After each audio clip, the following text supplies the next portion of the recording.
Hey everyone, welcome to Judging for the Win. I'm Dave, and this is my daily ruling. Amy needs to play a Ruinous Waterbending while she controls 5 grizzly bears. Can she use the Waterbend mechanic to tap all 5 of them and only pay 2 black mana for the spell? To answer this question, we'll start with the definition of Waterbend given in the comprehensive rules. The important thing to notice is that Waterbending is attached to the Waterbend cost, not the spell as a whole.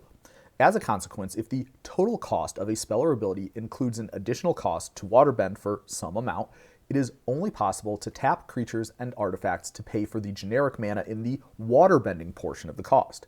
This means Amy could tap 4 bears to pay for the 4 mana from the Waterbending cost, but she could not tap a 5th to pay for the generic mana in the spell's normal mana cost.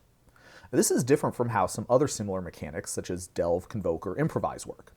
For example, if you were going to cast Thunderherd Migration with an Inspiring Statuary out, you would be able to tap 2 artifacts to pay for the generic mana in the spell's mana cost and additional cost, only spending a single actual green mana to cast the spell.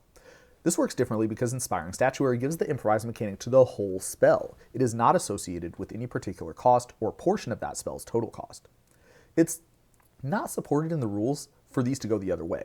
For example, having the ability to Waterbend for the whole of a spell's cost, or being able to Convoke for only part of a spell's cost.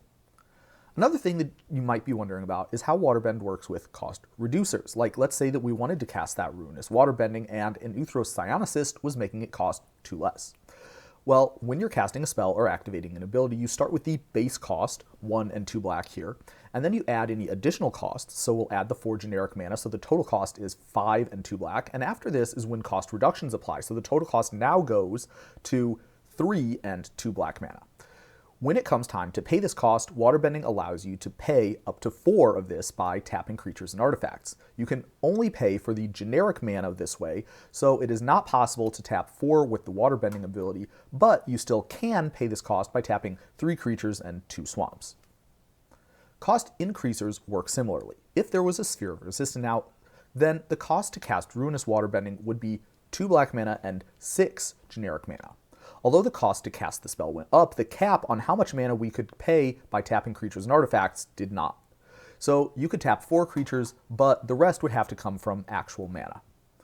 To close out, here's a couple of bonus rulings that you might be wondering about. There's nothing special about Waterbending here. This information works the same for any additional costs.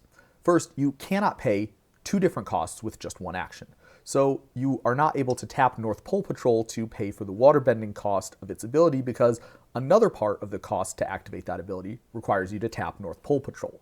It is also not allowed to pay only a portion of a cost, meaning that if you have Katara Bending Prodigy, paying the Waterbending cost of its ability does not give you a trivial way to tap it every turn. You would need to tap a total of 6 mana, creatures, and artifacts. Only tapping Katara to pay for 1 of that 6 without paying for the other 5 is not possible. But that's all I have for you today. How did you do? Join me again next time for another daily ruling. Until then, I hope you have a great day.